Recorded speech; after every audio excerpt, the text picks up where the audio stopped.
everybody doing? Please get your libations. You may need them. Please do not forget that we have a book club on July the 30th. That is a Thursday. It will probably spill over to Friday. So please do not forget that. Please hit the like button if you have not hit the like button already. Please make sure you hit that like button. I would appreciate it if you are here. Hit the like button. I would appreciate it if you do. Also, if you want to, you can go to donatebrown.com or patreon.com/ycarnell. But hitting that like button costs you nothing. I thought I got that fly. Ugh. But anyway, hitting that like button costs you absolutely nothing. Now, I want to hit everybody with something. Well, I'll get to that in a second. Make sure you hit the subscribe button. Make sure, absolutely sure that you go to subscribe to brown.com as well. Make sure that you do that. I would appreciate it. Make sure you, like I said, hit the bell, subscribe to the channel, do all of that good stuff, do all of that wonderful stuff. This fly is gonna drive me insane. But anyway, fam, we have to have a conversation that has to be had. It has to be had. It absolutely has to be had. Yeah, I hate flies because they light on dirty stuff and they be outside. Whew. That's why they bother me so bad. They dirty, the maggots and stuff. But anyway, I'm gonna try to look beyond that because we have something very important to talk about. I don't want to distract me.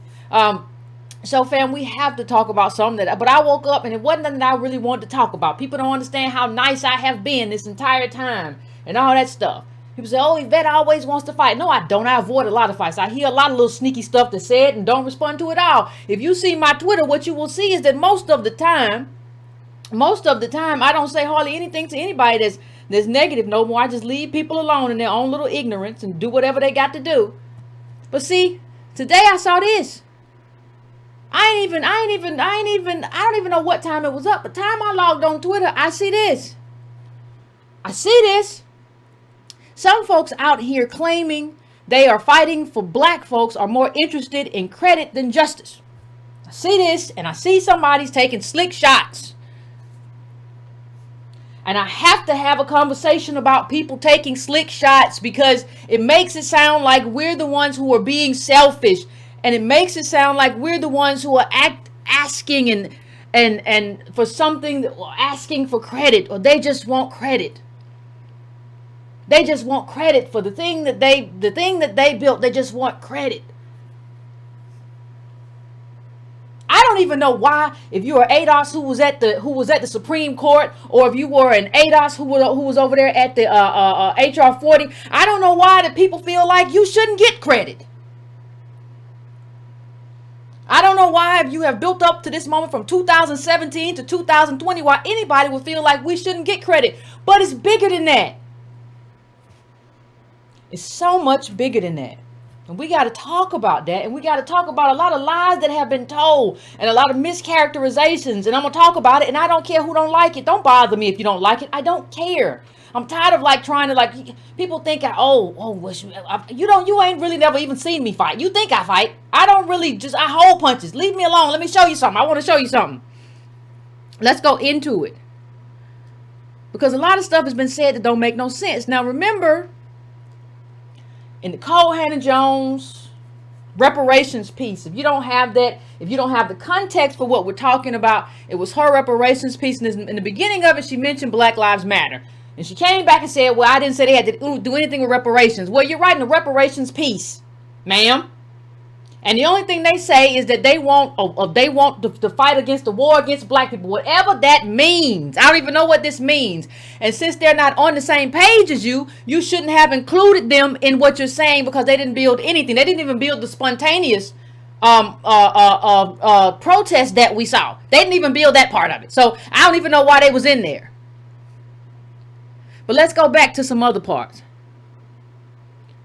See, I don't like people who don't tell me the truth. I have a lot of problems. I have problems with two people in my life. All my life, I have problems with thieves and I have problems with liars. I have a problem with that. Now, here you say right here. Now, pay attention. Here's what you say. I think I got him. Here's what you say. You say, I credited every person's research. I credited every person's research that I use, including Sandy Darity. Almost the entire reparations section is attributed to him. Almost the entire reparations section is attributed to him. Sandy Darity has influenced me. My piece is full of citations. You're not cited because I don't follow you. I don't read you. I don't study you. I don't read you. I don't follow you. Okay. All right, that's what you say. But here's what you previously said. Let's talk about what you previously said. You previously said, I've noticed. I don't know why she has such a problem with this group getting credit for what it has built and what it has done. I know why, because you credit it to Coates and everybody else. And we're going to get to that too. We're going to round all this stuff up because I'm tired of it. I've noticed when people do mention reparations, you get mad because you expect credit. But I guess, I think, now this is 2019. I think ADOS certainly deserves credit for mainstreaming this conversation. You damn right about that. That's what I said. And here's what she said. She said, I acknowledge that you all's activism has had a tremendous impact. What? Just wish that you would acknowledge many of us who have been reading, thinking, and pushing for this a long time before and outside of what you've done. Just give the respect you want. We already gave the respect. But you just said, wait a minute, you said you don't know me, you don't follow me. And in 2000, that's what you said in 2020. I don't know you, I don't follow you, I don't study you. But right here you give credit. These two things don't go together. These two things don't go together. You can't say you give me credit for, and you give ADOS credit for what we've done and our activism, and Antonio Moore credit, and you give all of us credit, and then say that's what you said in 2019, and then say today, you're not cited because I don't study you, I don't read you, I don't follow you. You a lie. You always know what I say on this show. And then you say, well, somebody tagged me. Don't lie to me. Ain't nobody tagging you in all these shows. And let's go to something else. Let's have an honest conversation, because people don't like honesty, because honesty is divisive. Because honesty sets apart the honest from the dishonest. That's why don't nobody like honesty. Let's have an honest conversation. I want to have an honest conversation. Can we have that, please? So here's what you say. You started talking about Ta-Nehisi Coates. Everybody wants to, and I've been very nice to Ta-Nehisi Coates, but I'm finna go into you today because I'm tired. I'm tired of being nice, because obviously that don't get me nowhere. Ta-Nehisi wrote The Case for Reparations in 2014. Randall Robinson published The Debt in 2000. John Conyers first introduced H.R. 40 in 1989. In Cobra was founded in 1987. Callie House tried to get reparations in 1891. You all need to stop being delusional. The last thing you want to do, lady, is insult me. We're talking about what was created in this moment, in this America. That's what we're having the conversation about. That's what we're having. That is the conversation. The conversation is right here and right now. Now, let me tell you something. I don't know why she keeps bringing up in Cobra. In Cobra, just like Black Lives Matters has a criteria. Hold on, let me see if I can find what I'm looking for. Has a criteria just like Black Lives Matter that is oppositional to yours. You see the criteria that you put in there? Right?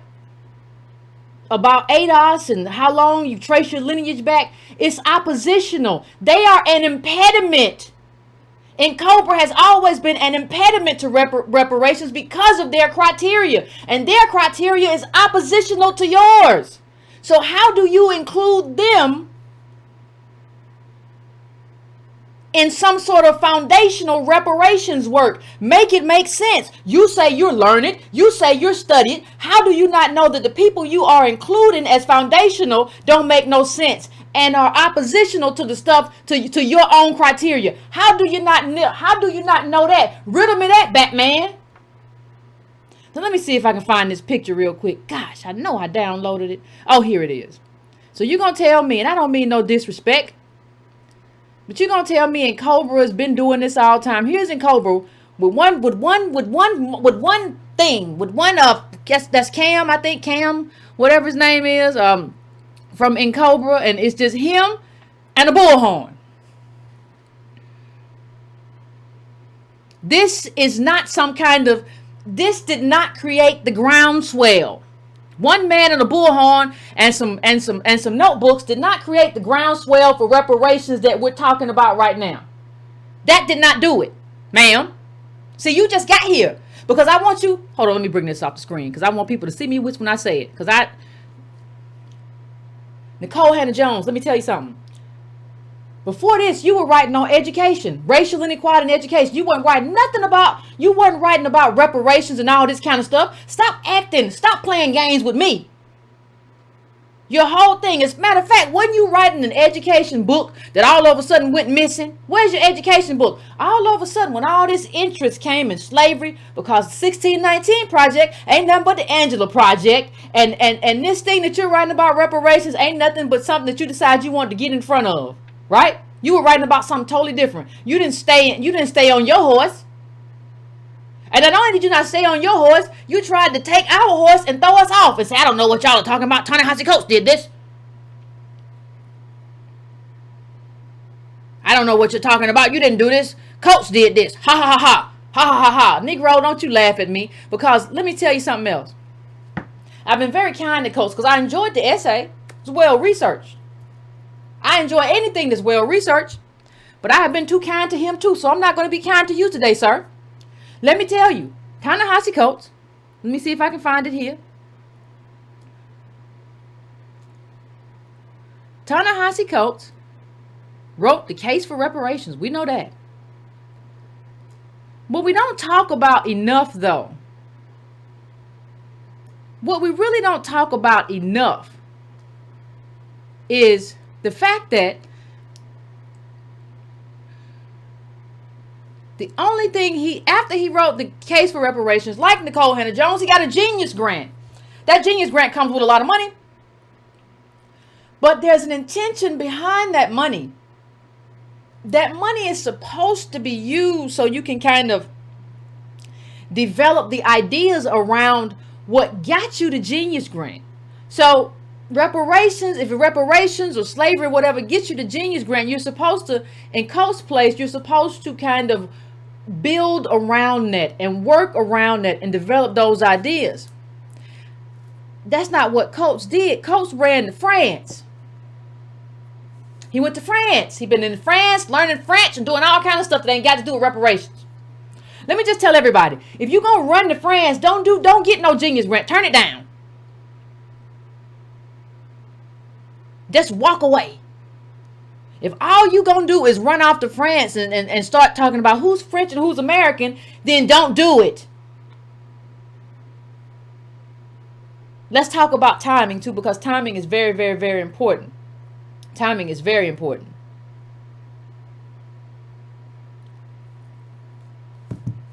Timing is very important in everything you do. Coates ran off to France, but timing is very important. Nicole Hannah-Jones is right when she says his essay was in 2014. That was the case for reparation. You're right about it, Nicole.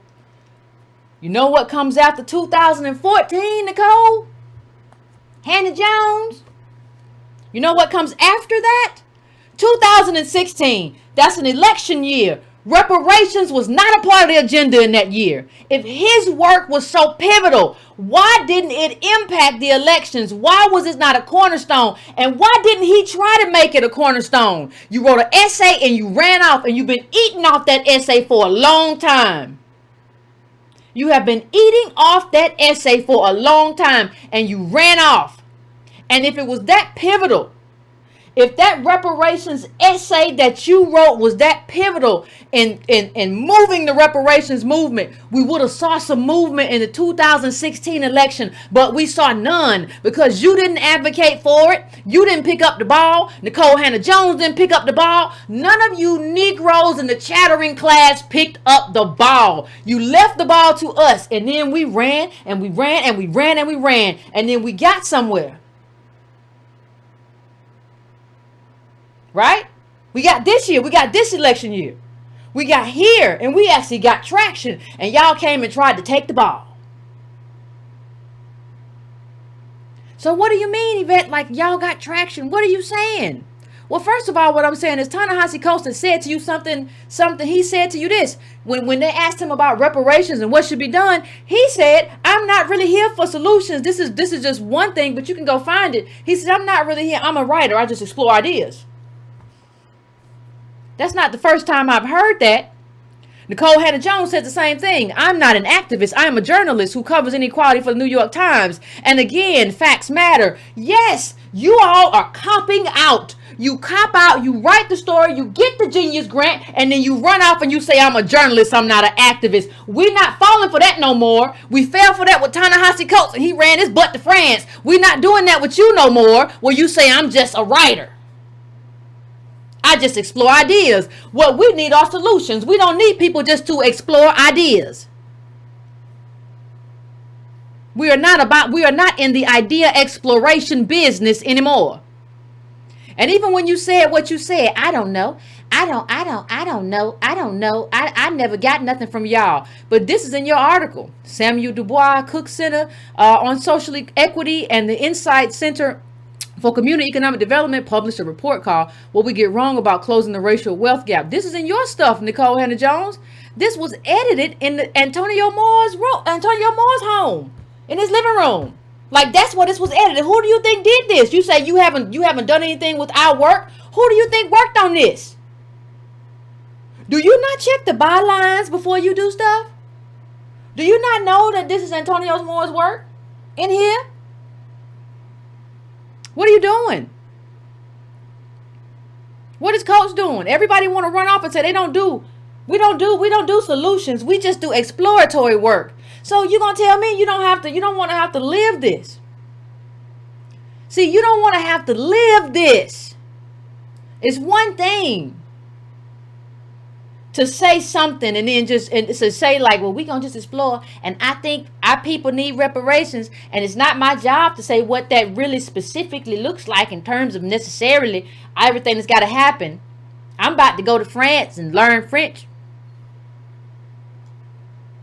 I'm about to have different kinds of conversations than the kind of conversations Negroes have. Well, don't do this Negro work then. Go do some work about the difference in linguistics from French people and English-speaking people. Just go do it. You quoted Antonio. Come on, man. This is ridiculous. Nobody wants to have this conversation with you.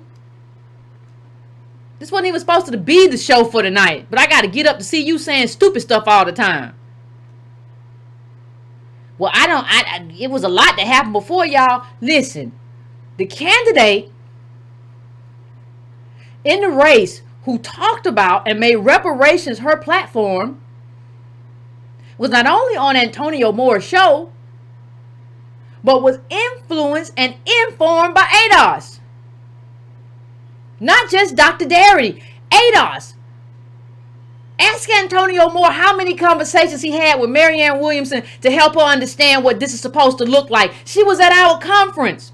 We were on the cover of the New York Times. That's your paper, Nicole Hannah-Jones. Don't talk like you don't know who we are. We were talking about reparations while you were still talking about schooling. How are we in your paper and you say you don't know us, you don't study us? Then you got Antonio's work in your thing. You ought to be ashamed of yourself. I'm tired of thieves, man. And don't tell me, well, I don't know why you mad, Yvette. It ain't got to be like that. You ain't got it. No, it doesn't. It doesn't. And I appreciate, and I have to clarify, I appreciate what Dr. Darity said about, let me just read his tweet in full. Let me bring it up bigger. Because I know if I can't see it, y'all can't see it. But then again, I'm half blind. I'm blind as a bat.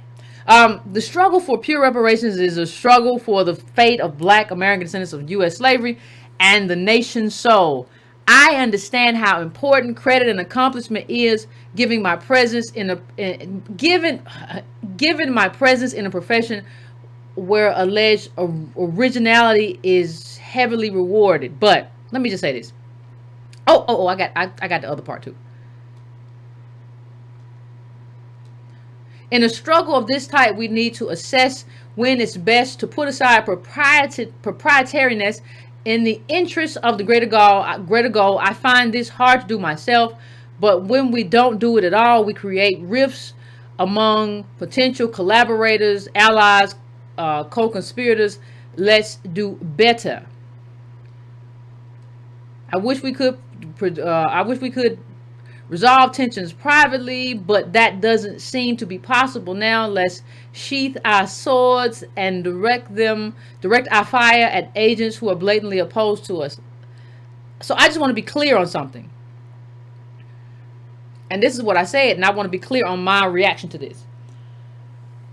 It's not about credit as much as directing the flow of energy. The energy for reparations is with ADOS, not Black Lives Matter, and not Ta-Nehisi Coates, and not Nicole Hannah-Jones, and not nobody else. Like, if you scatter that fire or fail to add kindling and flame, then you may as well throw a bucket of water on it. Centering BLM amounts to killing the reparations movement.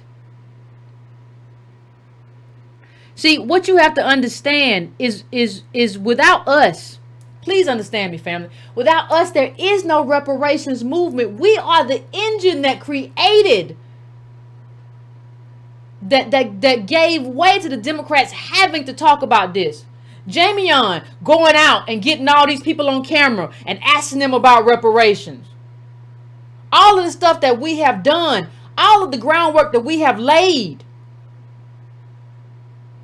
How many of y'all have been going out and talking to people about reparations? That is us. This is not about credit, but you have to direct the flow properly to where it is supposed to go. You cannot direct the flow to BLM, and you cannot direct, and Nicole Hannah-Jones is not fit to direct the flow of energy, and she's not fit because she's coming at us in a way that don't make no sense. She could have just shut up. If somebody said something negative about you or whatever, you could have just shut up. You ain't always got to talk. Sometimes you can shut up.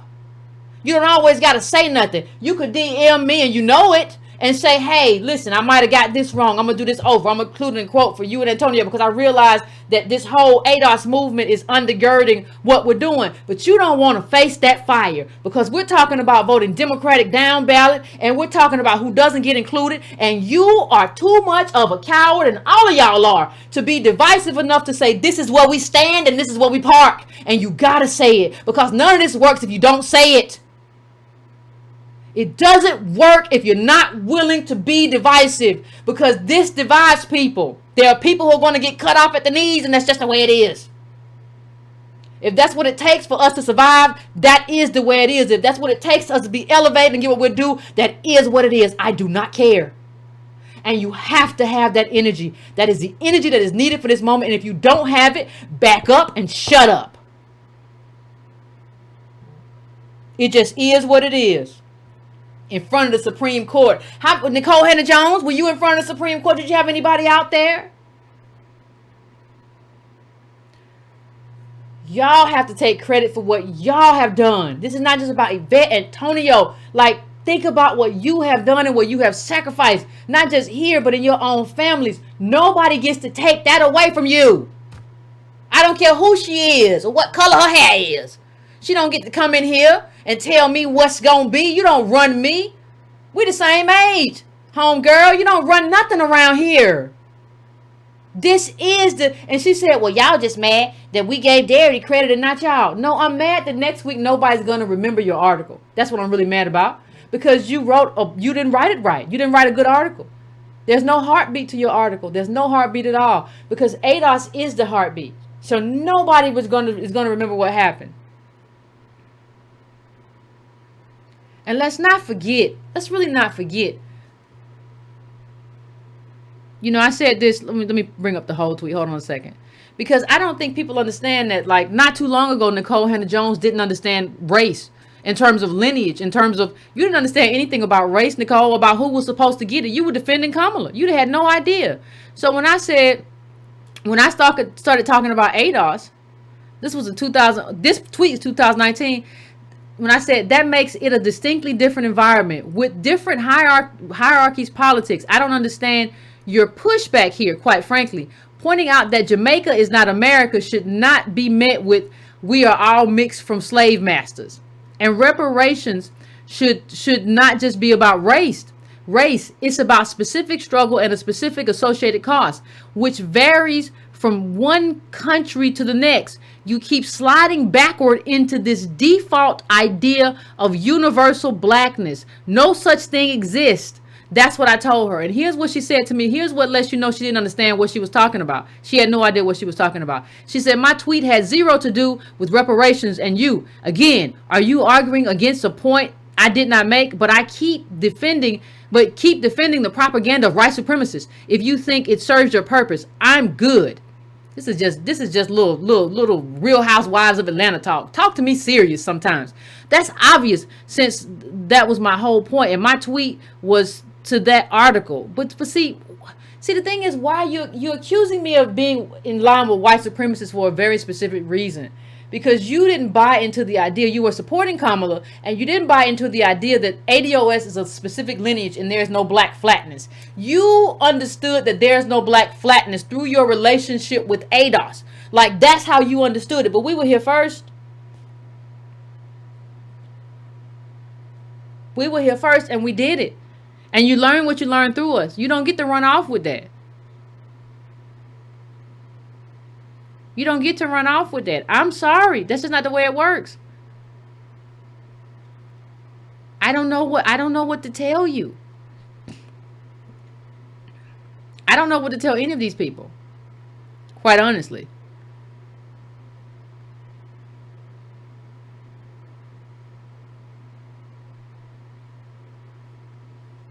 And Darity told you a long time ago why he had aligned with us, because this is the movement. I don't know what you've been doing. But you always misinterpret stuff. You snapped out on Darity like last week. You good at snapping on people. Are you good at listening?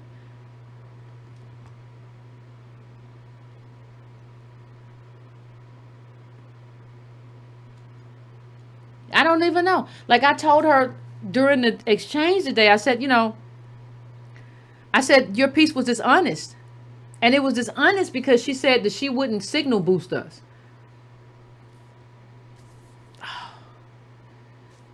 Let me just bring up bigger what I said today. Hold on a second. What you include and what you omit is just as much a part of your piece as anything else. And you omitted us for all the wrong reasons. She said she basically said she didn't want to. I'll bring it up in a second. But she didn't want to signal boost people who were disagreeable or disagreed with her. And by doing so, your piece lacked a heartbeat. You should have interviewed a few ADOS about why they joined the movement, how they live. That's the heartbeat. Yeah, you missed the heartbeat. You don't have a heartbeat to your article. So nobody's going to remember your article next week. Nobody was moved by it. But you're so arrogant. You won't talk to anybody. You won't seek out counsel. And you just chase people to chase. But ain't nobody going to chase behind you, child. What's wrong with you? Who done pumped your head up? You crazy? Ain't nobody chasing behind you. For what? We built this. I'm not running behind you.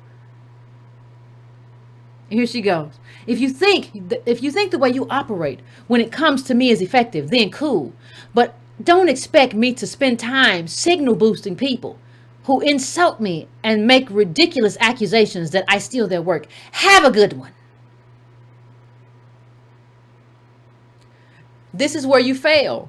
Your job is to write about this honestly, not decide that you're only going to include people in your work who are in agreement with you 100% of the time. You basically admitted that you're not acting objectively. And she did. She did. She admitted that, like, I'm not signal boosting you because y'all be talking bad about me.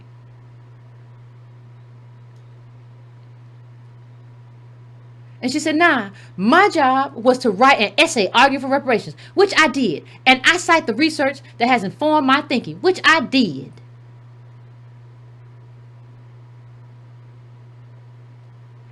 And I said, you wrote it dishonestly. Because you don't want to signal boost people who you think might later turn on you. We heard you, sis. And we did. And she says, you're just upset that I cited Darity and not you. I don't know what kind of thing. Listen, it's people in chapters been passing out Darity, Dr. Darity's books. The first time I encountered Dr. Darity, I actually found him online and he was on YouTube, and I put him up on my page, and the YouTube channel he was from only had like 600 views, and I was like, this is really good work though. Like, we have boosted Dr. Darity to the point that we can't boost Dr. Darity no more, because the work really talks about what needs to happen in terms of ADOS. It's reparations. That's why we've always boosted him. Why will we be upset? I'm upset because next week nobody's going to remember your article because you didn't write a good thing. You didn't do a good thing. Nobody's going to remember that. Nobody is going to remember what she said or why she said it. That is what it is. It's what it is. You can't jump in front of a moving train and not expect to get knocked down. I don't know. You can't do it. It don't work. And you can't discount what we have been doing. Again, it don't work.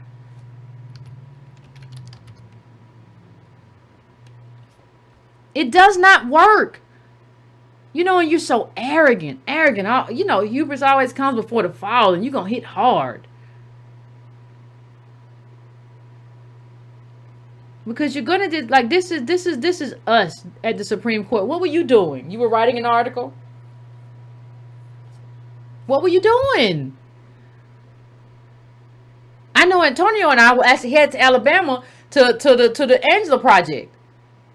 I know that was a different time. No. That was HR 40. That was HR 40. But what were you doing, Nicole?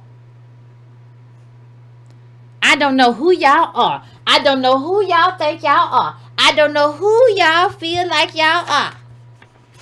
And let me just go through something really quickly. I want to go through a quick list because these things are important. I just want to, and then I'm going to come back to Nicole Hannah-Jones. And I'm going to come back to it. But I think sometimes even our own people miss like everything that we did. We were the ones who went at Clyburn when he started talking about how way back when he said reparations wasn't the way. We were the ones who brought out the data, who showed you the urgency of this moment.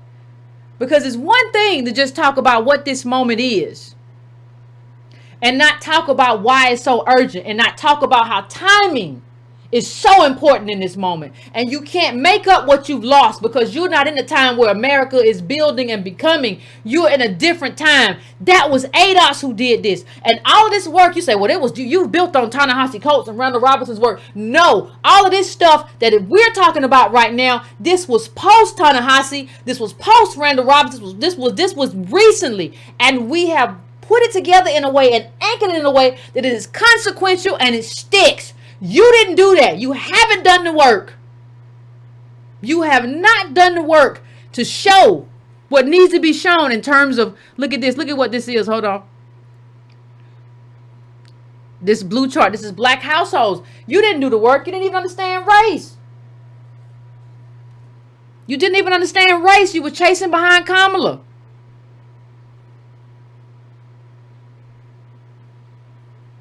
You didn't do the work. Now, you can't be mad at me. You cannot be mad at me or Antonio or ADOS in general for actually doing the work and actually making the case to ADOS. You cannot be mad at us for that. Because I know what you're going to do. You're going to do the same thing Ta-Nehisi did. You're going to take all this stuff and run off. And everybody's going to get speaking engagements and all kinds of stuff. And we're going to be left here. You were probably one of the ones making fun of Marianne Williamson. We had Marianne, we had Cornell. We were talking. Our whole conference was about, we were talking about reparations and what we had to do to get there. You weren't there. You didn't do it. You didn't build it. You didn't build this. So hush. You shut up when you talk to me. I'm tired. Disrespectful nonsense. And not disrespectful of me as a person, of ADOS in general. You didn't build this moment. It was ADOS who took all the heat for telling ADOS that you have to, black Americans in this country, that you have to anchor yourself in a flag. Do you know how much heat we took for that, Nicole? While you were running around getting stuff and running around doing whatever the hell you do all day. I don't know and I don't care. But do you know how much heat we got for just talking about how important the flag is? And how we're Americans? Because all of this stuff don't work if you don't have identity. Identity is at the core of everything. So the first thing we had to do, that Ta-Nehisi and then Cobra, all these little people didn't do none of the stuff I'm talking about. I'm talking about we have to build an identity and anchor everybody in the pride of this identity and who we are. Did you do that? No, you didn't do that. So hush talking to me about what I didn't do and what we didn't do. And we did all this with no budget. We did all this with small donations from people who were kind enough to give us $5 or $10. So you hush. You get paid from your white paper. You shut up talking to me. I'm tired of you. I'm tired of all of you Johnny-come-latelys who just get your genius grants and run off. And think somebody is jealous of your grant. No, you should be jealous of my courage. Y'all are all weak and I ain't got no problem saying it. I don't have no problem saying it. Y'all all run off. Who did this? Who did this? Who is the data genius named Antonio Moore who has brought all of this stuff and put it in front of you and said, this is why this matters? This was a while ago. I saved it. It says that this chart shows why race and being hooked to wealth and a unicorn, baby boomer, or white professional is more important than at any point in any other generation. This was the chart. Who told y'all about actual balloons versus anchors? Who told y'all about that? That wasn't Nicole Hannah Jones. We talked about plugs versus outlets. We use all of that to show you that without reparations, we're finished, and we're finished quick. That is to create an urgency in this moment. Nobody did that. You didn't do that. Don't you dare try to disrespect me. Don't you do it. Or this whole group and say we didn't do nothing just because you didn't pay attention. And you tried to get in front of a wave that you didn't create. Don't mean nothing to me. We brought out all the data about home ownership and what those levels were. We talked about how the incarceration of black males, how genderized that was, and more black men incarcerated than anywhere else, than the women incarcerated around the globe, and how intentional it was. That's something that we did. You didn't do that. You didn't do that work. You didn't create this foundation. So hush.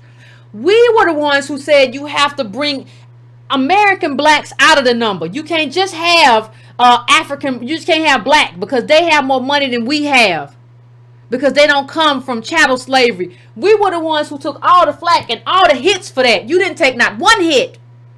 Not one punch to the jaw. Nothing. You didn't do that. We did this. We were the ones who did this and made ADOS feel happy about being who we are. We made ADOS proud of being from where we're from.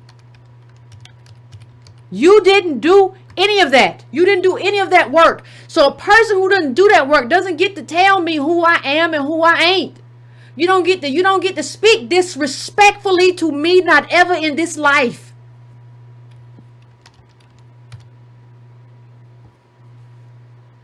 This is tiresome. This is a tiresome debate. And we have so many of our own who come out and, well, you know.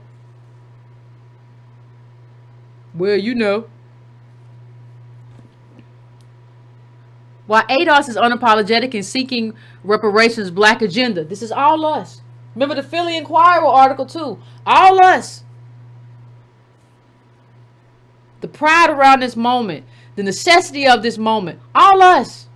You don't get to come in and say, I don't know who y'all think y'all are. I don't know who you think you are. I don't. Timing, identity, new data, context, white wealth versus black wealth. All of this stuff this is after Ta-Nehisi, who ran off to France after he got his money. Like y'all all, and then people say, well, with HR 40, he told us to do HR 40. HR 40 is for 400 years of slavery. HR 40 is like 2,500 words. The internment camp, go look at Antonio Moore's page. He tweeted it. The internment camp reparations was 7,000 words, I believe. This little thing they have given us is trash, and that's what we support. A little 2,500 page piece of little garbage. People give you that to write in college. Write something else up. This is ridiculous what we support. And y'all went, well, Ta-Nehisi did it. Go speak French, Ta-Nehisi. Get out of my way, because you already told us that you ain't about solutions. You just write and explore ideas.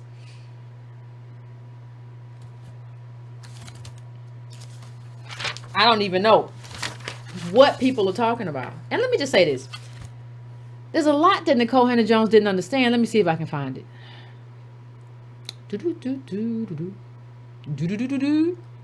Gosh.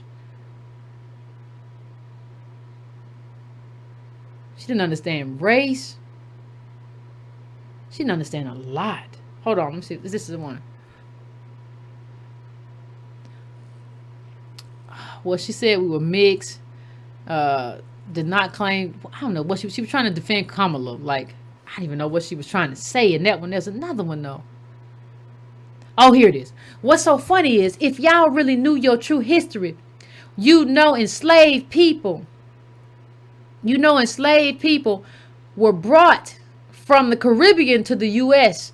and black people enslaved here were often shipped to the Caribbean as a form of punishment. Now let me tell you something. If you really believe that, Nicole, that little stupid stuff you saying, if you really believe that, then you have to expand reparations to people in the Caribbean. If you believe they were just going back and forth, you just in 2019 you undermine the argument that you're making in 2020, which shows me you don't know what you're talking about.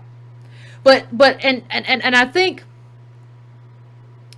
I think I don't really know what to think about you. You just run around like even Darity said at the time there was a traffic in enslaved persons who were transported from the Caribbean to the United States, but there was no negligible reverse traffic. Typically, enslaved persons in the U.S. were sold to plantations in other parts of the U.S., especially from Virginia, Maryland, and Deep South.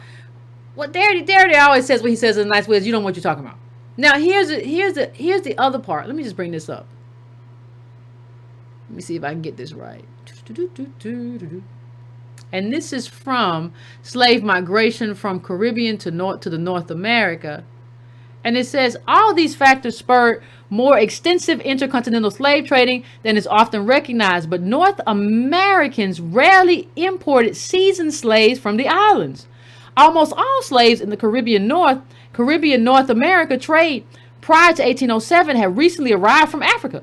Of the 246 voyages in the data set for which the origin of the slaves is known, 228 of the 93% transshipped slaves designated as new Negroes as Africans or as a specific African ethnicity. Just 18 voyages, 7%, carried slaves described as seasoned or otherwise have spent time in the Americas. These numbers actually inflate the significance of so-called seasoned slaves to the traffic. That's true. The average shipment of seasoned slaves delivered just 5 individuals, whereas consignments of new Negroes of Africans carried an average of 36. This don't even like this whole, well, if you knew your history.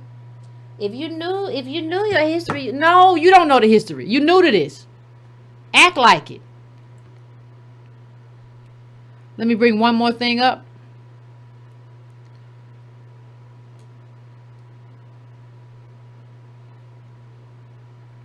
In terms of physical mechanisms for transport, the slave trade, only 2 modes existed: over land by foot, carts and mules, or over water by ship. For traders, however, there were more factors to consider than the mode of travel. Their responses to variables of taxation, legality, demand, economic capacity, and imperial politics led to the development of 6 principal types of intercontinental slave trading, or perhaps more appropriately, 2 broad categories with 3 subsidiaries.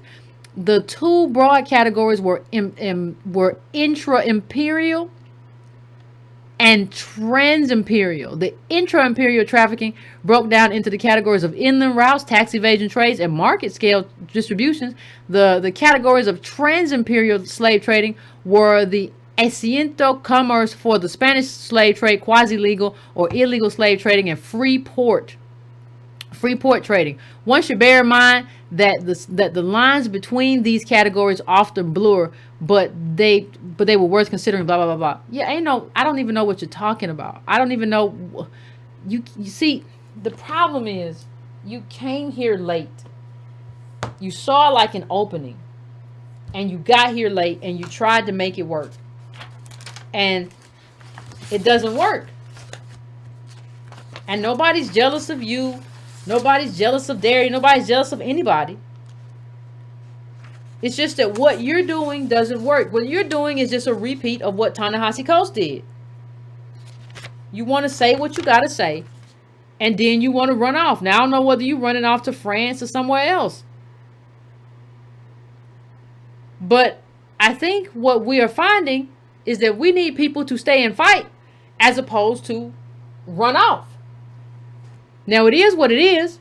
That's just where I am. And I'm not going to anymore take any kind of disrespect from a Johnny come lately in this space. And I'm not talking about in this space. I'm talking about in this space in terms of you wrote about education. You don't get to come here and tell me what to do or how to hold it or how to move it, that you never heard of me or all this stuff when you did.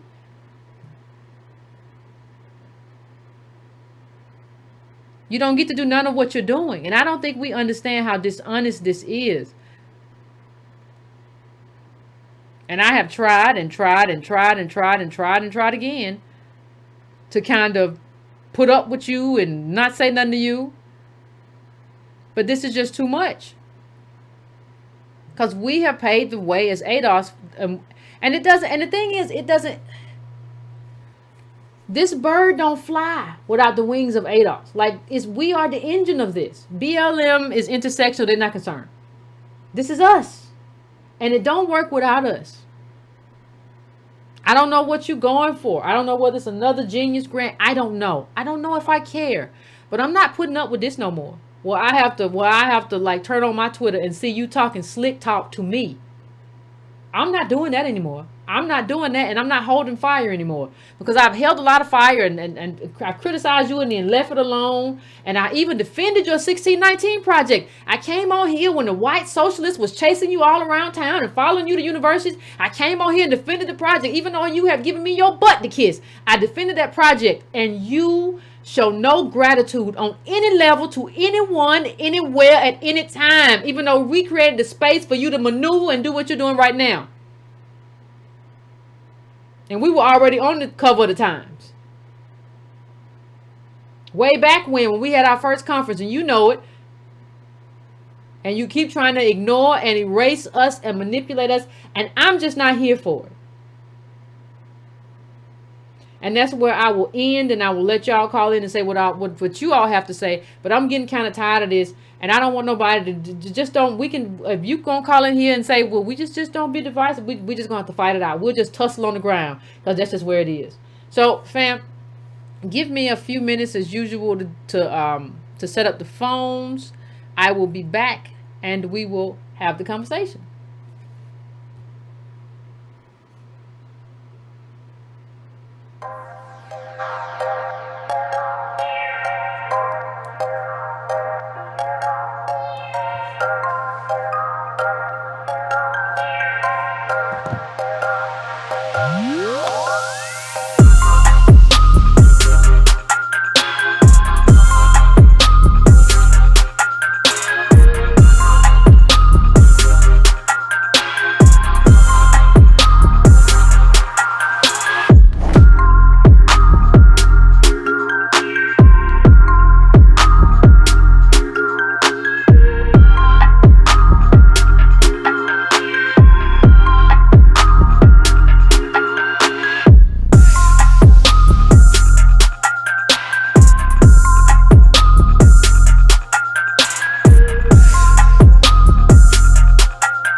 fam, we are back. We are back, fam. I'm gonna go straight to the phones. Give me your name, where you are calling from, and what is on your mind. So I am going to 240. What's your name? Where you calling from? What's on your mind? Hello, Yvette. This is Renee. Hey, how you doing? I'm good. How you doing? Pretty good. I'm from DC/Maryland. I saw you at the conference. Oh. I haven't called in for a while, but I'm happy I got through tonight. Okay. I have 3 different sections I wrote down. Okay. To ask you some questions and touch on some things. Okay. So the first thing, I did a little research about my history with watching the show before I thought about calling in tonight. So I went back to the first time I called in, and it was May 24, 2017. Okay. And when I called in, we had a good little dialogue. I think you were still with Irony. Yes, so the first topic was about, I'm going to talk about family. And from that first call, I spoke to you about like Obama, and we spoke about some other things. But after that call, I went and I started. I had to meet with my family. I called you a few times, so you probably remember me. Mm-hmm. I had to meet with my family in 2017. So it was May I called, June I had the meeting. By August we were paying dues, so you may remember. Mm-hmm. And we started a family business shortly after that, trying to sell bundles of hair. It was okay. We did okay. But because of no, capital, no wealth or whatever, we ran into a roadblock. Mm-hmm. But at the end of the day, they learned about reparations, the word reparations, from that very first meeting I had, because you spoke of it so intently on your show. Okay. So reparations was a word that my family didn't even know about. And I was like the first one to go to college in my family. So I was there like teaching them on the presentation type thing. So when I went to the conference, I came back, and I think I spoke to you before. I have 3 black boys, young black boys, and my youngest one came in and saw me watching you after I went to the conference, and was like, "Oh, it was all those people there, not just you. You're not the only one who knows her." I was like, "No, yeah, there's a lot of people there." It was like family. We had fun or whatever. And I took pictures with you. I just kept thanking you and telling you helped change my life or whatever. So I still appreciate you for that. Thank you. So I'm gonna ask you for my son. He's 8. He wants his own ADOS T-shirt that you make. He don't want me to make it. He wants you to make it. So if you could do some little young versions of ADOS. He want kid shirts. They want kid shirts now. Let me write that down. I'll write that down. Yes. What color he want? What color kid shirt he want? I think he likes blue. Oh, okay. Like a royal blue. So then I was thinking about reparations as a topic for tonight, and then your show was about reparations. I was like, okay, this is perfect. So my family not knowing to them now knowing, and it's been difficult trying to teach them while I was learning. And the Biden versus Trump thing is an issue, and that whole the lesser of 2 evils is a problem that I run into with my family. But I wanted to tell you, due to you, ADOS is the elephant in the room everywhere. When Diddy did his thing, I'm just going to give you bullet points. Diddy, Bernie Sanders, the Breakfast Club, Carl Anderson being on the Breakfast Club, Kamala Harris, Joy Reid, Roland Martin, even the Census 2020 had something to do with ADOS. And it's hard for me not to know that. And you defending us tonight is another powerful thing. But you don't have to defend us, because the proof is in the pudding. The conference was awesome. We all loved each other like a big family reunion. Yep. And, it has changed my life even more. So I'm still with the family. My family's trying to think on different levels individually, and they're doing it at their own pace. I'm way ahead of them, thanks to you and Tone. And I just wanted to say thank you so much, but I still run into the individualism versus the group. Ain't that something? I think we have a hard time. Yes, and I would like for you to speak on that, because when I'm trying to defend ADOS or our point of view, and I'm not just a part of the ADOS group, I am ADOS, So when I'm trying to defend it, let's say we're talking about Diddy with one of my millennial cousins or whatever, they're speaking individually, because that's what we see, because we don't have wealth, and that's what's glittering. And then I'm thinking, no, as a group, we got to sacrifice. So you have made the ultimate sacrifice, as opposed to the Nicole, whatever her name, Nicole Hannah Jones. You know what I mean? She's all these people are about money, and you're about like substance. And there's no comparison. So I'll let you speak. No, Thank I appreciate that, fam. That was a very good call. And tell you something, I look into them shirts. I appreciate it. I appreciate it. Let me tell you, when you call in and you say it's a family affair, I always appreciate it. But I think what did I write down here? In terms of, it's very interesting how we still kind of revert back to, well, it's this individual thing. Understand that the people who are competing individually are able to compete because they have wealth. That's how they're competing. When you see Bill Gates, rest in peace, Steve Jobs, and all these other people competing, they had the wealth to do that. Even how we went into Bill Gates and his background and all that stuff. And it's just like, you don't understand who you are. That's not how we can do things. I know you've seen a lot of rap videos and you heard a lot of people talk a lot of tough talk. And I think you just have to throw that away. It's just got to go in the garbage. There's no other way for me to put it. So great call. I appreciate it, fam. Let me go to the next call. I'm going now to 561. 561, what's your name? Where you calling from? What's on your mind? How you doing, Yvette? This Pretty is good. Nick Muhammad out of Minnesota. I also attended the conference with my entire staff. And we were impressed, energized, and we hit the ground running, and we ain't stopped swinging on people since. So we've had the state of Minnesota actually battling with the terminology ADOS, and we've been championing it and making sure that they begin to add it to legislation, add it to the dialogue when they're talking about our group and connecting that lineage. And I'm sure you've seen all of the melee here in Minneapolis. Absolutely. And a lot of the disparities are coming to the forefront, which you did an excellent job of narrating and running down. And just to reiterate your point, we've been on the ground since the conference, and now all of a sudden BLM and all these people, Johnny-come-latelys, are jumping out of the woodwork trying to capitalize on the momentum and the headway that ADOS has made of the movement. And I think we're spot on with drawing that line in the sand and making sure that we don't get, buzzed in line and having people with alternative agendas jumping in front of the ADOS movement, trying to act as if, they've been, down with it the whole entire time. And so, to your point, it's one of the things that we struggle with up here. And even to this day, we got a ADOS reparations rally at the state capitol of St. Paul this Friday. And I think we reached out to Tony, so we're getting us a video soon.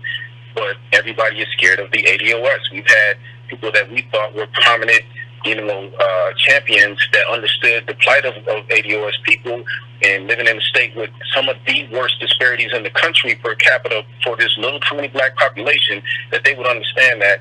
And they're not, they don't have the courage to come out and speak publicly about what it is that ADOS is about, and why it's crucial that we don't move from that narrative if we really want to be realistic about reparations. So I appreciate all the work you're doing. Don't stop. We're going to keep swinging on folks up here in Minnesota. Yeah, that's right. And we ain't gonna play no games. And we're looking forward to the conference that you guys have to count us in. Me too, fam. Me too. I wish this coronavirus would just get the heck on. I don't want to have we've thought about a virtual conference, but it's not the same. We thought about it, but I don't want to be having to wear no mask, so I just really wish somebody could give me a vaccine or something. So we'll see, fam. But I miss it too. I'll tell you now, if you guys do a virtual one, we still in, because the movement is big enough. And in technology, if we got to do it via technology, we got to keep the pressure on. Okay, fam. Because I remember the last time we did have it virtual and we had people in there. So if we have to just do it virtual, we'll have to do that. So that's something to consider. And somebody else mentioned that too. So I appreciate it, fam. I appreciate you. You let me know what you think about that. Thank you, fam. Appreciate you. Another good call. Going to my next call. I'm going to 313. 313. What's your name? Where you calling from? What's on your mind? What's going on, 313? 313. This is Benjamin Jones. Okay. Calling from Detroit. What's going on, Benjamin Jones? I've been listening to to you for about 3-4 years, and I really admire you. Thank you. You have been such a wonderful, very wonderful inspiration, not only to me, but to the nation Oh, thank as you. far as ADO is concerned. And I have a lot of heart for you as far as communicating to the community. Mm. You are such an inspiration that is beyond my belief. You know, I'm 62 years old Okay. now, and I realize that I have never heard a speaker such as you. Mm. Antonio is also a good speaker also. But our community really needs you in so many ways. And if it wasn't for you and Antonio pushing the way you push for ADOS, I don't know where we would be today. Well, you know what I think, honestly. Let me just, because it's funny, because Antonio and I were talking about that today. I think if ADOS hadn't been there, I think Kamala would be the nominee right now. Like I think we handicapped her, and you know how you know how you play sports with somebody and you get them off their game and out of their zone and they can never get back. I think that's kind of what happened to Kamala. Like we got her so out of her zone, she wasn't prepared for that. She didn't know how to answer it. She never got back. I think Kamala would be sailing like to the nomination right now. Yes. But one thing that I have been focusing on for all these years is something that you speak to that I have never heard any other platform speak of. And it's almost like you're a sort of a hyper Malcolm X for today.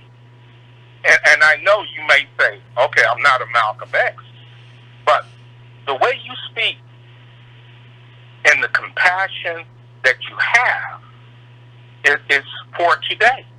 Mm. And I don't hear any other speakers speaking like that. And that's exactly what we need today. Mm. So, Thank you, fan. I this is appreciate what that. I would like to say. Okay. The structure that we have today is actually awful. And you speak to that, how awful the brutality, the lack of economics, the lack of media, the lack of all these different things for ADOS. We need to really rally behind you to get enough media attention behind you to lift up ADOS to a level that change things.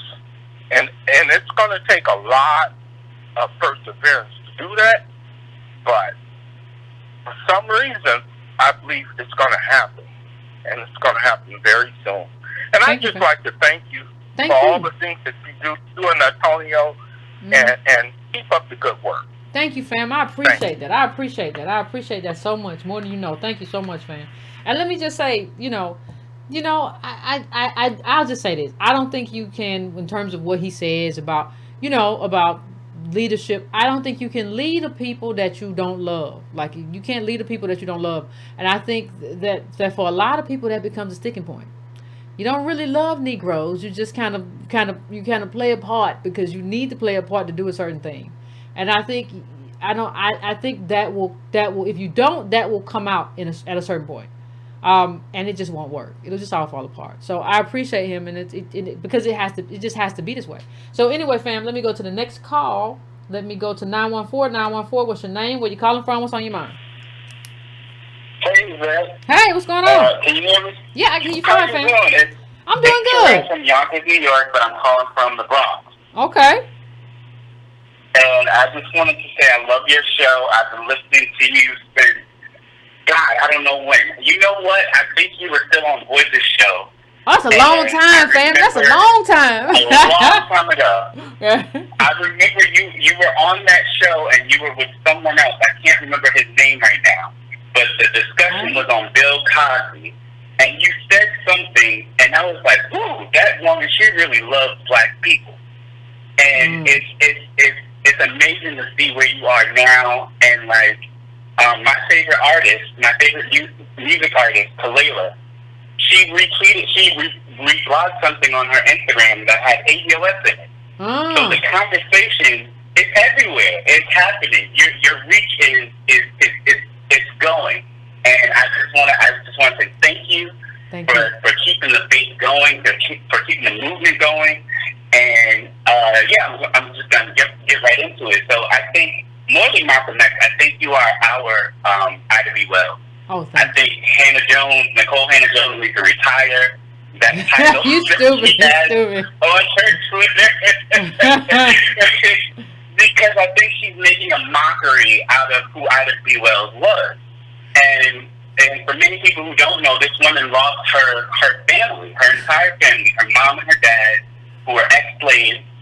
They were gone. They died of yellow fever. And that's important because we're in this moment right now where disease is ravaging the black community and no one's talking about it. Where I work in immigration, right? Okay. And so they sent an email when George Floyd was murdered. They didn't put his name in the email, but it's just so convenient, you know, that these movements and what you're talking about, these movements are catalyzed on the deaths of black men, on the corpses of black men, right? And then LGBT people, I'm queer, LGBT people, everybody can stand and say, look at the death of this black man, but we need this. It's like, what are you doing? What are you doing? Don't make no kind of sense. Yep. You just stand on top of a dead body and say, you see? No, I need things. No type of thing. They could just do anything with the death of black men. Yep. But what I was trying to speak to is that where was the outcry for all the black people dying of this disease? Whole counties of people living, and only black people die of the disease. What is that telling you? And you're the only one who's been drumming the beat and beating the drum. You know, from the hookworms in Alabama to lead in the water to all different types of ways that we are dying in this country. Absolutely. You know, the police, they're the final executioner.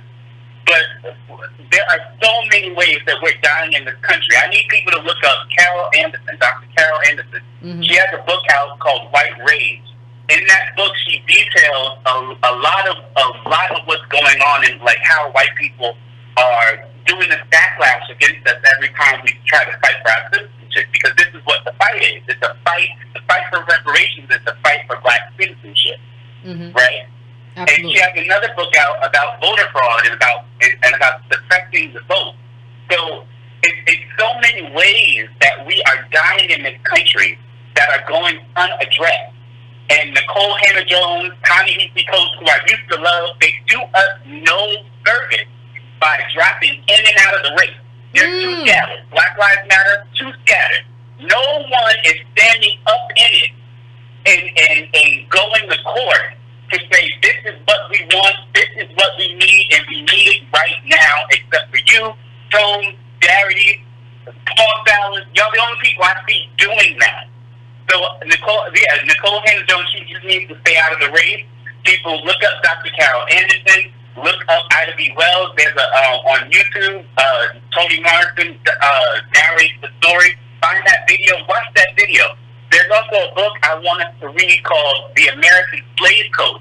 I really wanted to read that book. And I'll just give a little bit of why, and then I'll let somebody else get on the line. So the book, it talks about how they were using, so after 1808, and this is important because you touched on it, in 1807, how they had the trans-Caribbean migration and all that. After 1808, Thomas Jefferson decided that there would be no more importation of slaves from the Caribbean or Africa or otherwise. They were stopping that because he noticed in his logbook that he he was making a profit off of the natural increase of enslaved people, right? So black women's bellies, their womb became the capital, and slaves became money. They became the commodities, and they were printed on the Confederate dollars. This book goes into everything about how our bodies and just how the birth of babies and enslaved people and movement and carpels and how the land was redistributed and how once the Civil War ended and there were no more slaves to be commodities, that ruptured the Southern economy. So we were money, and we are old money. We owe money. That's the last point I'm going to make, is that we need our money right now because we're dying in so many ways. And I thank you, Yvette. I thank you, Tone. I thank you, everyone, all the ADO family. Keep fighting the good fight. We're going to win this thing. Thank you, fam. I appreciate it. Yeah, we got to win this thing.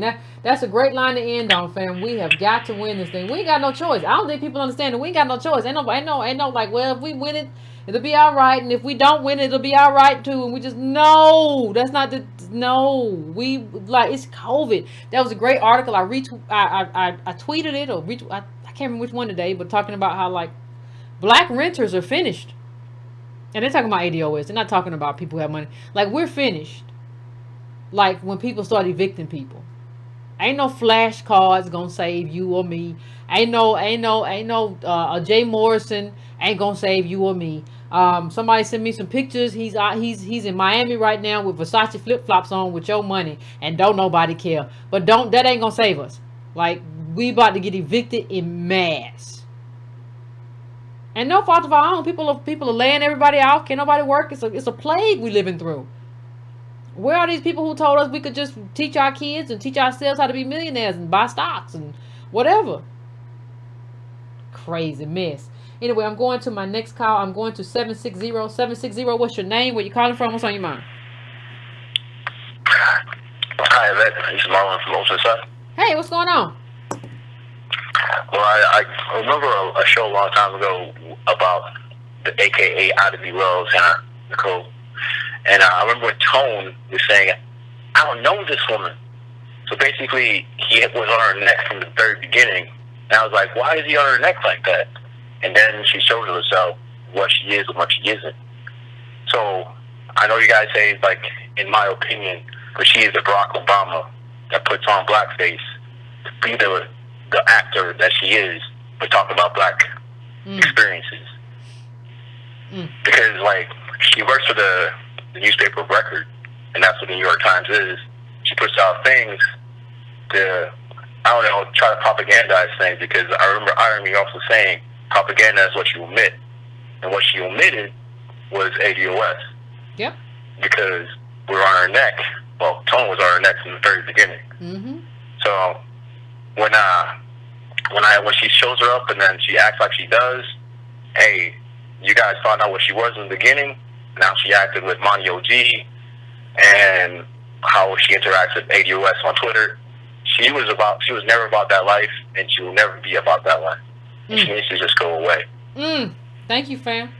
I appreciate it. And I think one of the things we have to understand is that, like, you have to go back and give credit where credit was due. Like, people are like, I don't know why Antonio was going there like that, because he saw her. Like, I may try to be cool and be like, well, let me try to act and let me try to. But yeah, he saw her. He saw her for what he was. Like, this was just her coming in like, oh, this is the new thing. Let me just do this thing. And you didn't include us. You know, you omitted us from the thing. And it's not about whether or not you studied us. Like, that's actually, if you haven't studied ADOS and what we've done, then that's your failure as a journalist. That's what you said you were, right? You said, I'm a journalist, not an activist.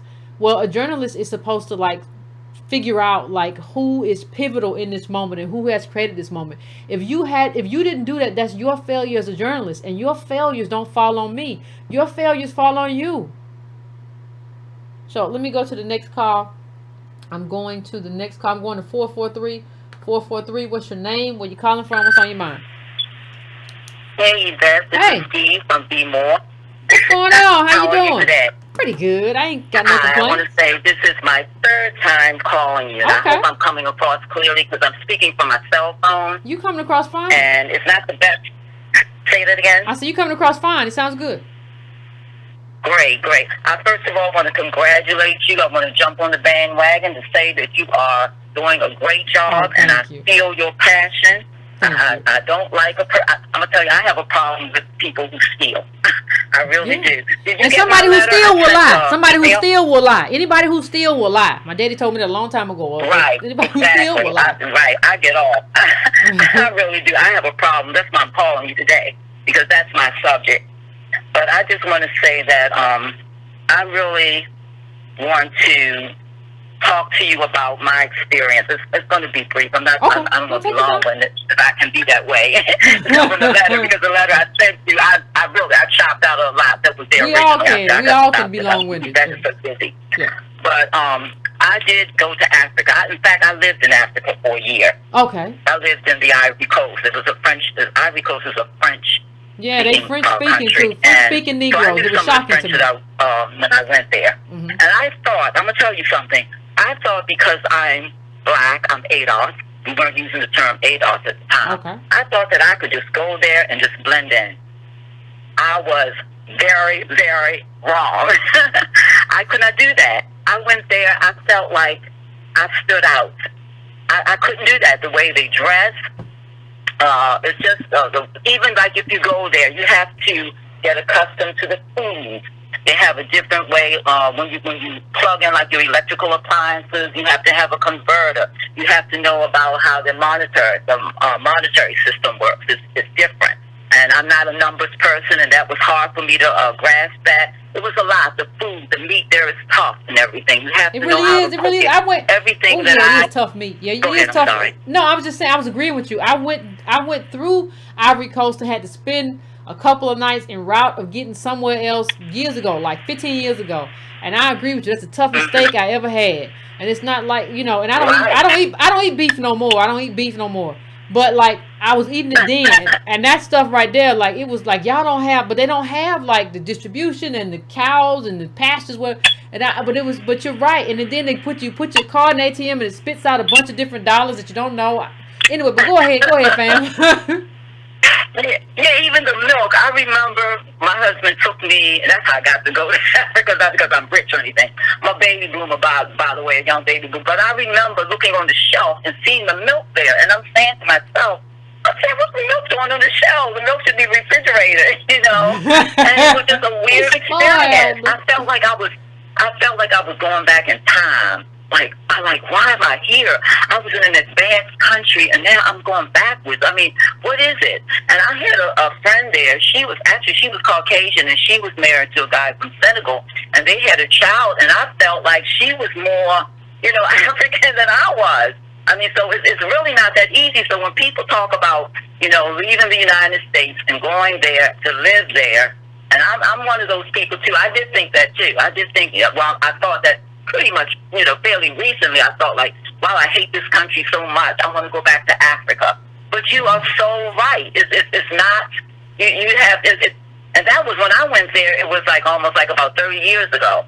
And when I was there as well, the relationship between ADOS people, we weren't saying ADOS at the time, but the relationship was not strained like it was. I was able to talk with the people. Everything was fine. We laughed. We shared a lot. And I recall one of the women there, who was my friend, she was also American. She married someone also from the Ivory Coast. She said Côte d'Ivoire. But she said the white people were in control back then. They had the better compounds. I had a maid. They always in control. Colonialism. They kept in control. Child, they good. I'm looking at those things. Let me not look at the screen. And, so all of that was going on. But I just want to say this, and going back to the subject, because I'm kind of going back to yesterday, but going back to the subject of today, I know it is very, very frustrating because I've had a lot of stuff stolen from me. I pointed that out. And that's just the way it is. It's something about this country. It has a problem with truth. When I was growing up, it was more like you were for the underdog. It seemed like everyone was in search of truth and knowledge. And now it just looks like people don't want to do the work.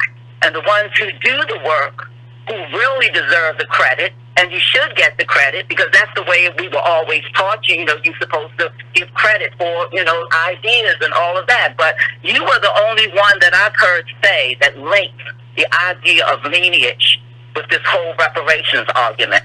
You know, I never, before it was more Pan-Africanism, you know, Absolutely. and I thought that way with the Pan-Africanism. But listening to you, you won me over. You know, you really have. You gave a very compelling case. You narrowed it down. But what you're seeing is a whole bunch of greedy people want to come in and they want to cash in on it. That's the problem. You're telling the truth. And unfortunately, people who tell the truth, this country has a problem with. We have always. suppression of truth going on. Always, fam. And I just want to just be quiet and give you a chance to respond if you do. I'll respond. Thank you so much. I just want you to know that I really love the work that you're doing. Thank you. I appreciate it. And I just want you to always stay encouraged because I'm going to tell you, I get very, very discouraged. Many times I get discouraged because I write and I can't tell you all the things that have been stolen from me. And I know, and I'm waiting for somebody to steal something because I'm going to tell you, I'm going to go off. I know your passion. I know your love. And that's why you are so well loved, because you are a humble person. And I picked that up immediately. If I had been a person that was about to commit suicide and listening to you, you would have stopped me right there. That's how good you were. Well, thank you, fam. And thank you, fam. I appreciate that from the bottom of your heart to the bottom of mine. I appreciate that, fam. And I want to say, like, Go ahead, Yvette. No, I want to say that, and I have had people who actually email me and say, before I found your channel, I was suicidal. Like ADOS people, because they didn't know how to deal with the failure, and what they had done to themselves was internalize the failure. And they made the failure about them, and why am I on this planet? I did everything wrong, and I had all these opportunities. And they were like, through your show, I figured out that, like, no, I didn't have the opportunities. I didn't have it, so it's not my fault. And it was kind of like the consistent thing throughout. It's kind of like it was a burden lifted from me, so I didn't feel suicidal no more. And so, like, that's enough for me. I don't need much more than that. Like, if that happened and then I got the emails to prove, I don't need no more than that. I'm happy. Like, you know. So I understand what you're saying, and I appreciate it. Human being that Thank you. Continue to do that. And also, I want to say this. I've been having problems with making contributions. I want you to know that I want to make up for all the. It's COVID. I wanted to contribute. I don't know what's going on with this. Listen. It's the coronavirus. Ma'am, it's the coronavirus. Ain't nobody got no problem with that. I don't know, but I just want you to know I'm still listening. I listen a lot. If I don't always get in, I'm still listening. I'm still following the book club. Okay. Girl, you're doing a wonderful job. Thank you, I love your spirit. Thank you. I appreciate it. I appreciate it. Thank you, fam. Thank you. Thank you. But, like, listen, fam, I appreciate her. That was a wonderful call. But listen, ain't nobody stressing. Like, I understand, like, you know, it's the coronavirus. Like, the thing that I really need you to do more than anything is to show up and, like, let's have a conversation and build a community with each other and hit the like button when you get here. Like, if you can't give or donate, I get it. I understand it wholly. But I still want you to be here and be a part of this community, because the one thing I don't want you to do in this moment where we have a coronavirus is isolate yourself. So the most important thing that you can do in terms of what we're talking about, in terms of what I believe, is to show up. Because I want you to be here. I want you to, you know, and you can hit the like button. That costs you no money. But I want you to be here and don't isolate yourself, because that's dangerous. So if you can't donate right now, I understand. I said that before. I understand that we're in the midst of a plague. I get that, but show up, be here with your family and talk in the chat or whatever. That you will be surprised at how important that is when you're going through something and you're on the edge of depression. That's what I really want you to do. Let me go to the next call. Yeah, you ain't gonna find nothing. She was funny talking. She thought she was gonna go to a French-speaking African country. I went through that too, and thinking them just black people. They just as snobby as the real French over there. Child, ain't nobody finna deal with no snobbiness with no rubbery steak. No. Anyway, I'm going to the next call. I'm going to 857. 857, what's your name? Where you calling from? What's on your mind? Hello. Hey, what's going on? Hi, this is Karen from Massachusetts. How you doing tonight? I'm doing pretty good, Karen. How you doing? I'm hanging in there. Well, you were on fire tonight. And, man, it sounds good. Good for you. I'm glad you got on these people. I just want to say that I've been watching some different channels, and I've been feeling the same way you came off tonight. I've been kind of angry these last couple of weeks, and I don't usually do this. I'm usually a listener, and I don't Facebook. I don't tweet. I don't do any of that. Okay. But I listen to you faithfully. So I've been watching some of these channels, and they've been talking about reparation, and they've been co-opting it, and I've been responding and making comments, and I've been giving your name and Tone's name and saying, you know, what are you all scared to talk to them? How come you're ignoring that, you know, they brought this to light during this campaign, presidential campaign with Marianne Williamson and all this other stuff. And I've made comments with what's his name, Roland Martin, and Roly-poly. a few of them out there, you know. Yeah. And I've made comments about, you know, how, you know, the trans and all these other people are, you know, taking over our agenda, and we're just letting them.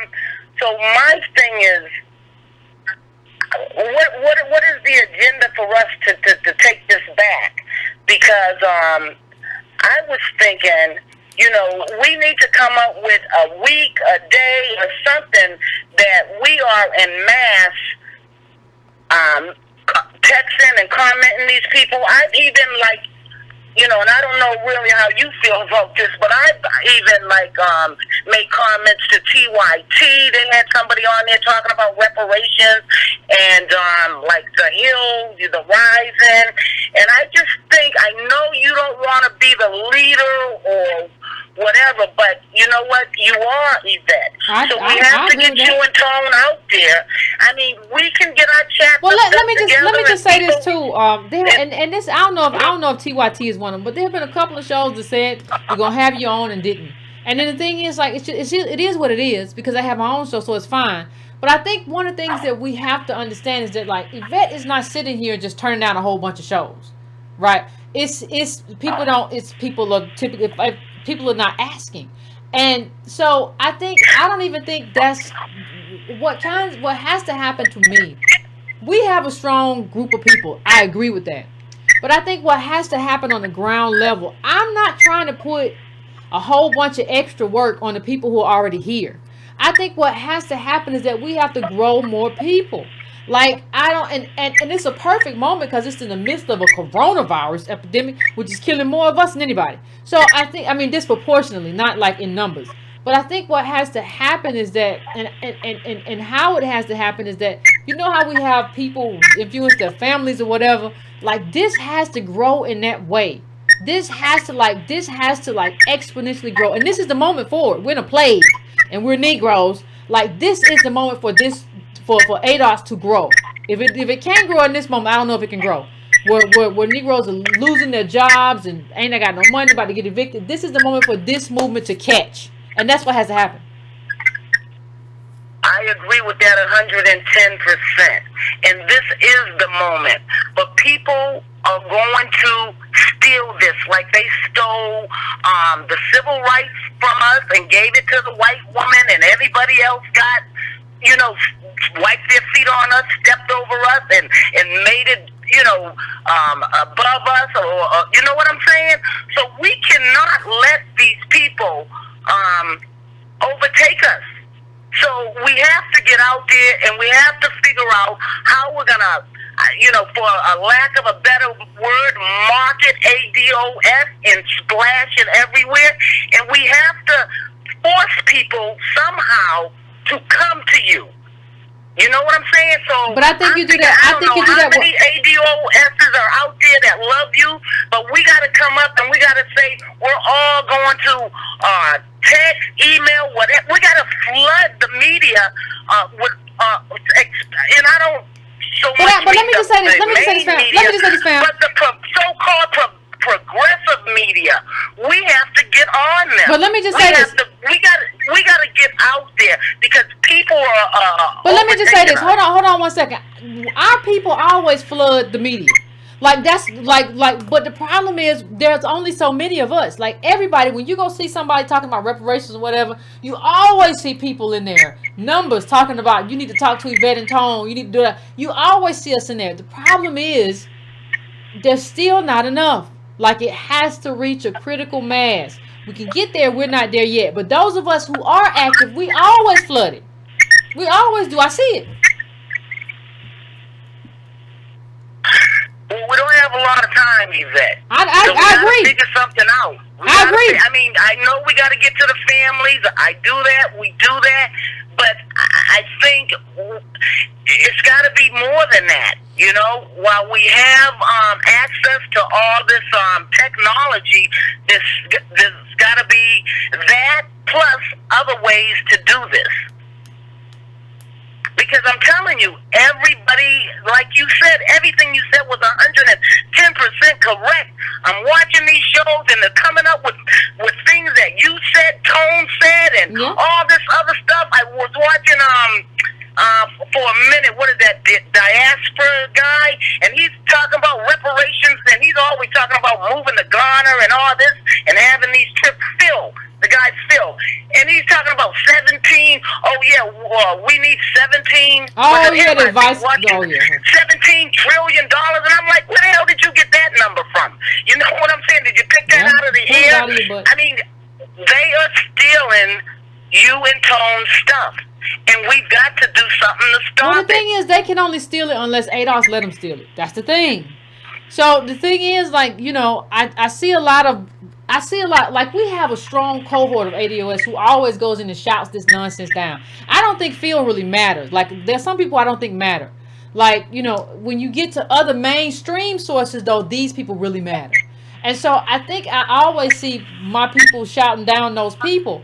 But I think one of the things that has to happen too, and this is what I there's no other way to say it. I know you say we try to talk to the families, whatever, but it has to grow. Like ADOS has to be the thing now. It has to be the rallying point for all of, you know, American descendants of slavery, and they all have to. This is the moment for that to happen. It has to happen that way. It has to increase numbers, because those of us who are already talking and going in these chats and calling these people and sending emails, we already out there.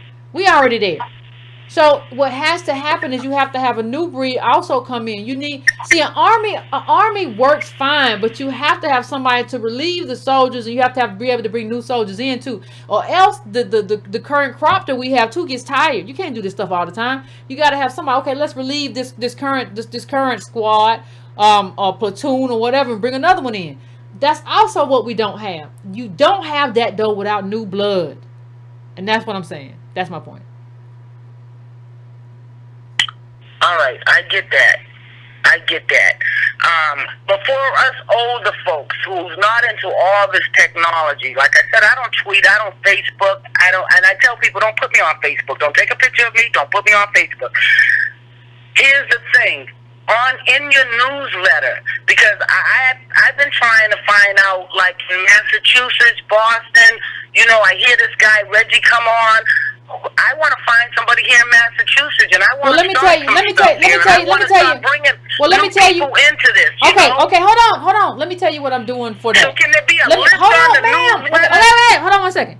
One thing that I'm working on, and that's already in the works. I'm building, because I started doing it one time and I found a better way to do it. I'm building on the site actual kind of really interactive chat, and on that, not a chat, a forum, but a really interactive forum where you can have all of the chapters and ways in which to contact them in one place, so that you don't have to say, who was that guy? So that you have to say, who was that guy? I heard him, Reggie. I really like him. He was in Boston. How to get in contact with him? You got to work around. No, you'll have the chapters will be there.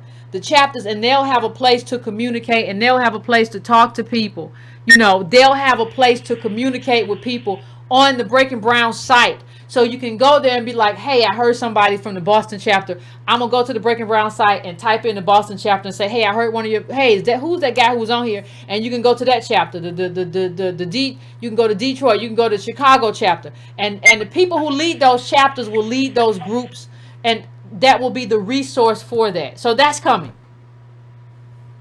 Okay, that's good. Okay. All right, girl, I love you. Thank you, fam. Stay strong, and I'm here fighting with you. I appreciate it, fam. I appreciate it. And I appreciate the constructive, very constructive criticism. Thank you so much, fam. I appreciate it. People don't want nobody mind nothing that's constructive, but we're working on that now. That's coming down the pipeline. You know, where you can go there, and I don't want to have everything, because everything now is so disjointed. It's all on Twitter, or it's all here, and we don't have a space to really talk to each other, amongst each other, that's you know, you can have some spaces that are public, but then you have other spaces that are private, and that are led by the people in their chapters, right? That they don't have to kind of pay for or kind of build themselves. So we're building for that, and that's coming soon. I will keep you all updated, but I've already set that in motion. So I agree what she says. You want to be able to be like, I heard somebody in Boston, like, dude, where's it at? And you can just go to the site and like have that, and you can figure out, oh, that's Reggie, and they'll tell you whatever. So I don't have to say, if somebody calls it and says, is there a chapter here? I can just direct you back to the site where everybody manages their chapter and information on the Breaking Brown website. So that's coming. So don't worry about that. I'm going to another call. I am going to 708. I'm coming to you. What's your name? Where you calling from? What's on your mind? Hello, this is Jamila. Calling from. Hello, can you hear me? Yeah, Jamila, where you calling from? Hello, I'm calling from Hartwell, right outside the suburbs of Chicago, I should say. Okay, all right. Yeah. So, what I was calling to say was, to Nicole Hannah-Jones, I've been thinking about this, and I interact with her.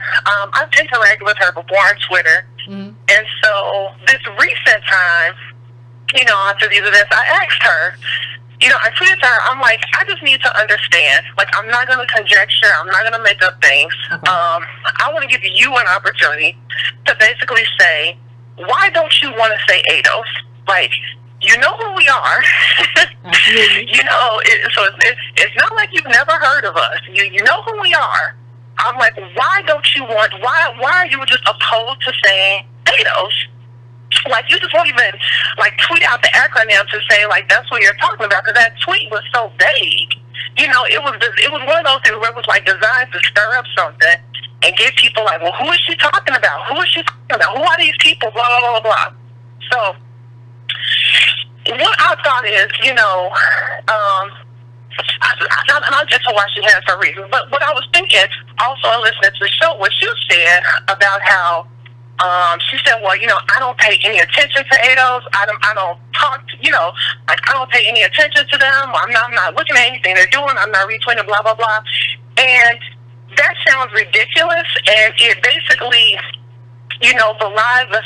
It basically indicates that she's lying. Mm-hmm. That you definitely know who we are, because you can only ignore what you're aware of. You can only make a concerted effort to ignore something if you're already aware of it. And you're reacting to us. If you're reacting to us, you know who we are.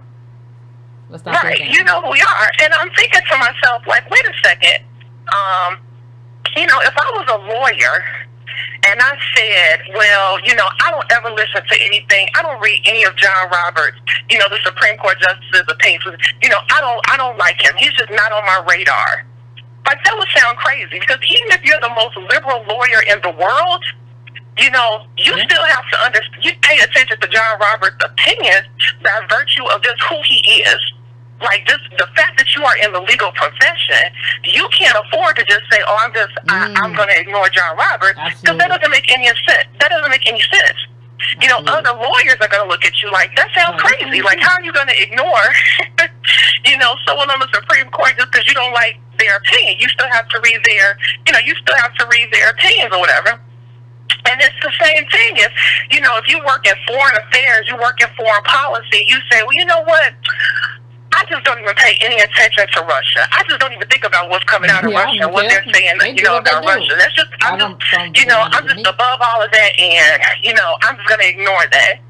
That doesn't make any sense. Just by virtue of the field that you work in, you can't afford to, have your hands on your shoulders and say, I'm just going to ignore X, Y, Z because of, my feelings about it. And so for Nicole Hannah-Jones to say, to present herself as a journalist and a historian, for her to say, I'm just going to ignore this movement that has brought, reparations to, picked up the baton and is now running with reparations and getting all this attention, she sounds equally as crazy to say, I'm going to ignore these people, even though I know that there have been articles about them, even though I know who they are, I'm going to pretend like I don't know who they are. Like, that just makes no sense. And I'm thinking the only reason that she would want to do that is, you know, I know she got this Genius Award or whatever, and I know that's like, you know, some money, like maybe $1 million. I don't know. No, it's like, I think it's like 400,000. I think it's like 400,000. Go on. Yeah. Well, and I'm sure your callers in New York will tell you $400,000 in New York City is no money. Basically, like, you're not going to live for years on $400,000. Not in New York City. I've had friends and families that have lived there, and I know Ta-Nehisi Coates got the same award, and that's why he fled to France, because that money goes further there. These people France is expensive can't too now. afford. Huh? I said France is expensive too now. I mean, it ain't that expensive. but I'm like, and I'm thinking, like, why, you know, why is she so anti-ADOS? Why she just does not even want to say the word? And I'm thinking to myself, you know, we are political. We are saying we're not going to vote for Joe Biden just because he's the Democratic nominee. We're not going to vote blue no matter who. So we're already saying, you know, we are not going to be loyal to the Democratic Party no matter what you say, no matter what we do, no matter what you do. You know, getting Trump out of office is not our number one priority. Mm-hmm. So for Nicole Hannah-Jones, you know, for her to align herself with us, like, she understands that she's going from being a journalist and historian to being an activist. And being an activist, there are sacrifices that have to be made. Nicole Hannah-Jones does not want to sacrifice her future income. She does not want to sacrifice her opportunities to work with the Democratic Party.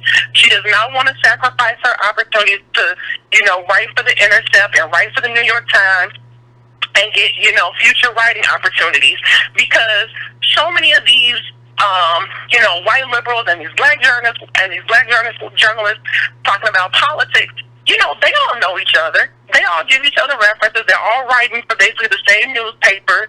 They're all writing for, like, the same online magazines. They're all following each other on Twitter. Mm-hmm. You know, Nicole Hannah-Jones basically does not want to mess up whatever her next meal ticket is. And so I had to say to myself, okay, I understand that.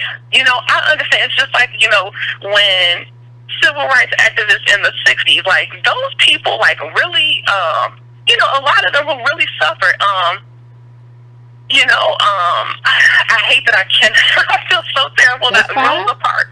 Like I read an article about Rosa Parks where they were like, you know, yeah, she, you know, we know her about the bus, but at the same time, like, when she went into work, like, whatever, you know, her office or whatever, like, people wouldn't talk to her. People, you know, she was really estranged from, like, her friends and neighbors, and they saw her as, like, stirring up trouble. So they wanted to, you know what I'm saying? So it's like, I understand. So I am frustrated with Nicole Hannah-Jones, but, like, I understand exactly why she's doing what she's doing, because she has bills to pay and she wants to continue to write, and she knows, and she's not ready to take that kind of heat.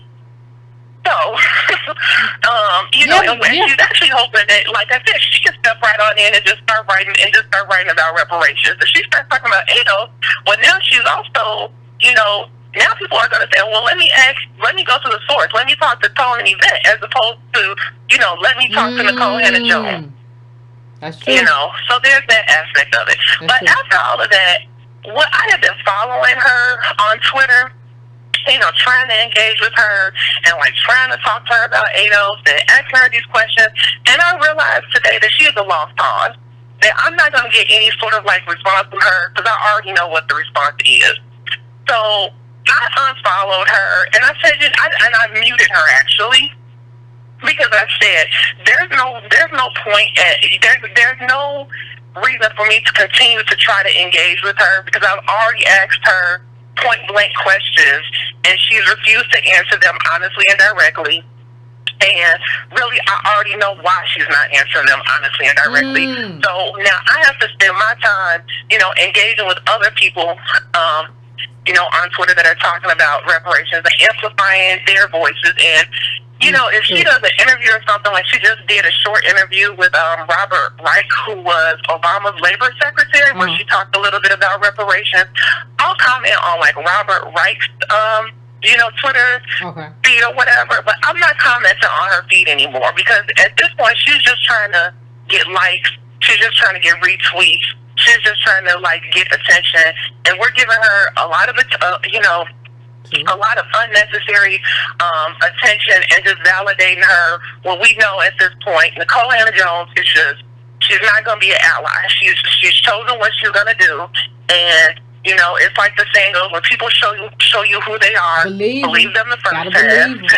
Gotta believe them, fam. You gotta believe them. Believe them, and like she has shown me enough times who she is, where she stands, and I'm writing that off. So, you know, I just called in to say that and just, you know, to thank you and Tom for all you do, and I really enjoy the show. I appreciate you. I appreciate you, fam. Thank you so much for calling in. And I think you're right. I think we have to own it. You know, a lot of us hold out hope against hope. You know, if you just talk to them right, and I think we reached the end of the show, fam. But if you just talk to them right and you say it right, you know, they'll be all right, and they could be an ally. You just got to say it right. And it's just like, no, if you kind of back down, like they're just going to take everything you have and they're going to get a Genius Grant and they're going to squander it, and they're not going to keep moving in that direction. They're going to go do something else about race. Because see, the thing is, a lot of people make a lot of money writing about race. Once you start implementing solutions, that's kind of over with. Like, you know, you're going to go on to the next thing. You might not go to France like Ta-Nehisi and write about who is French. Do we read the poo-poo? Do we read? You might not do that. You might do something else. You might decide that, like, now, okay, I'm going to write my education book. And so we get taken off the path of reparations, and that is a problem. And so it's a problem for people who, like, think it their job to just kind of, I'm a writer. I'm a reporter. I'm not an activist. I'm just going to kind of deal with ideas. I'm not here for your solutions. And yes, it's a problem for people. People who are not here for solutions are a problem for people who need solutions, right? We need solutions. So if you're not here to like advocate and like stand on that square, come what may, we don't need you in this space, because that's what we need. We don't need somebody who's just kind of dealing with ideas. I'm not an activist. I'm a reporter. Like Ta-Nehisi Coates, I deal with ideas and I'm not here for solutions. That's not what we need. So we need to focus on who we are and what we need, fam. That is the key to everything. I want to thank everybody who called in, who didn't get through. I apologize. But we took a lot of calls. We took like 8 or 9 calls today. So I appreciate everybody. Please hit that like button. Please do not forget, on July the 30th, we will be reading a book club book. So please, July the 30th, and we'll probably spill over. It's a good book, so we'll probably spill over to, that's a Thursday. July the 30th is the last Thursday in the month. We'll probably spill over to Friday and have 2 days of book club. So try to allot that in your schedule. I know you're busy, although I don't know where you're running off to in the midst of coronavirus. I don't know where you're going. That's a problem. Sit your butt down somewhere. So please, you know, show up for the July 30th book club. We always have the least amount of show on the book club days. I know everybody can't read it. Even if you did get a chance to read the book, show up. Because, you know, don't call in, but show up and just listen and try to get bits and pieces. And maybe you can read it later, but at least you have some type of context for it. So, fam, as we go out, please make sure to hit that like button. Please make sure to hit that like button. Please make sure to share. Please make sure to do all of that good stuff. Please make sure to do all of that good stuff. I would appreciate it. Also, make sure to go to, if you want to donate, go to donatebrown.com or patreon.com/ycarnell. If you don't have it, hit that like button. Subscribe to the channel if you have not subscribed to the channel yet. Hit the bell if you have not hit the bell. Go to subscribetobrown.com. If you have not gone to subscribetobrown.com and subscribe there, and so I can have your email address, please do that as well. All of those things are important. Be easy breezy and finish your libations, family. And until next time, take care of yourself and stay coronavirus free. And we will talk soon.